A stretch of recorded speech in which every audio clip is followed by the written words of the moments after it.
காலை வணக்கம் நண்பர்களே. மலேசியாவில் சட்டவிரோதமாக தங்கி இருக்கிற அயல்நாட்டவர்கள் வெளியேறதுக்காக மலேசிய அரசாங்கம் பொதுமன்னிப்பை அறிவிச்சிருக்கிறாங்க.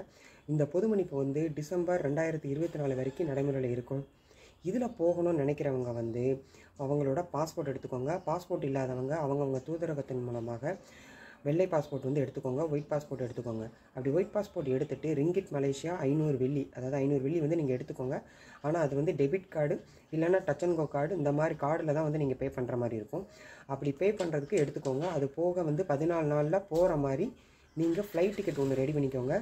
இந்த 3ஐயும் நீங்கள் எடுத்துகிட்டு நீங்கள் இமிக்ரேஷனுக்கு போனீங்க அப்படின்னா உங்களுக்கு வெளியேறதுக்கான அந்த சீல் பாஸ்போர்ட்டில் அடிச்சிருவாங்க. நீங்கள் அதுக்கடுத்து நாட்டை விட்டு நீங்கள் வெளியேறலாம். ஸோ இதை பற்றி ஃபுல் வீடியோ நான் ரெடி பண்ணி போடுவேன். வேறு எதுவும் டவுட்னாலும் கமெண்ட் பண்ணுங்கள். இல்லை என்னோடய வாட்ஸ்அப் நம்பருக்கு கால் பண்ணுங்கள். தேங்க்யூ.